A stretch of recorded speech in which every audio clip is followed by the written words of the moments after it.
মশলাটা যত ভালো কষিয়ে নেওয়া যাবে তরকারিটা তত বেশি মজা হবে। তরকারির আসল স্বাদ মশলার উপরে, মশলা কষানোর উপরে এবং পরিমাণের উপরে।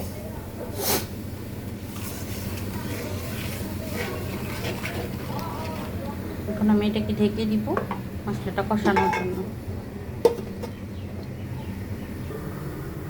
আর রান্না করেছি টাটা দিয়ে কাজলি মাছ। আমি কোনো কিছুতেই মানে বেশিরভাগ জিনিসেই গুঁড়ামরিচ ব্যবহার করি না, এটা শরীরের জন্য অনেক ক্ষতিকর। এটা খেতে অনেক ভালো হয়েছে, অনেক অনেক ভালো হয়েছে। এতক্ষণে আমার মশলাটা কষে এসেছে, আপনাদেরকে দেখিয়ে দিলাম মশলা কষছে। এরকম অবস্থাতে আমি মাছ দিয়ে দিব। এখানে আমি মাছটাকে অনেক আগে থেকে পরিষ্কার করে ধুয়ে রেখেছিলাম, এখন আমি এগুলো তরকারিতে দিয়ে দিব। এটা অনেক বড় সাইজের বেলে মাছ। বেলে মাছটা খেতে বেশ ভালো।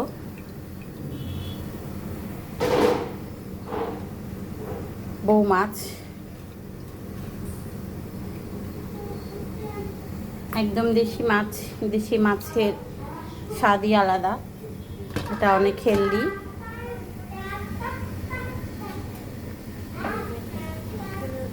এখন আমি এটাকে ঢেকে দিব নেড়ে ছেড়ে।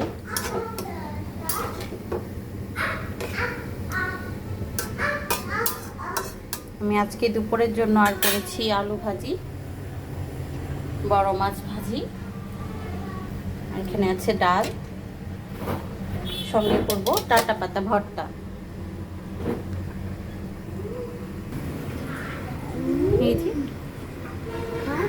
কেমন হয়েছে আলু ভাজি? তুমি একটু খাবে? অবশ্যই খাও খাও। না, এটা মাছ ভাজি, আলু ভাজি খাও। এই যে আলু ভাজি বাটিতে, ওই যে তোমার সামনে বাটিতে আলু ভাজি।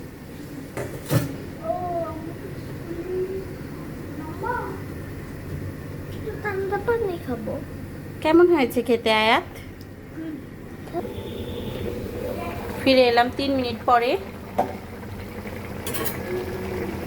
তরকারিটা থেকে অনেক সুন্দর একটা অ্যারোমা আসছে।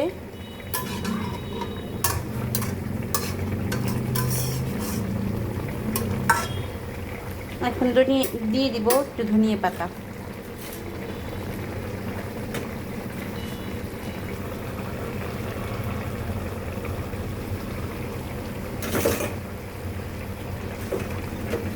ধনেপাতা আমার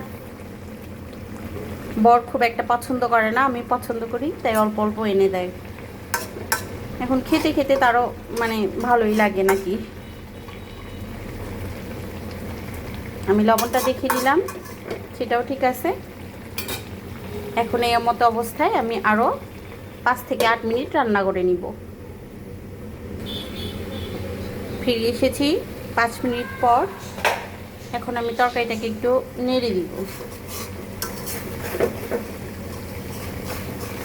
বেলে মাছ অনেক নরম হয়, সেজন্য আমি খুব সাবধানতার সঙ্গে এটাকে নেড়ে চেড়ে দিচ্ছি, যাতে মাছটা ভেঙে না যায়। মাছটা ভেঙে গেলে তরকারিটা কাটা কাটা লাগবে, খেতে ভালো লাগবে না।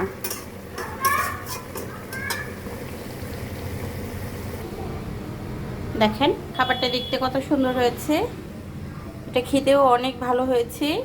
এর একটা মাছ দিয়ে 1 প্লেট ভাত খাওয়া যাবে। আমি আসলে এত সুন্দর করে ভিডিও করতে পারি না বা কথা গুছিয়ে বলতে পারি না, ভুল ত্রুটি হলে ক্ষমা করবেন।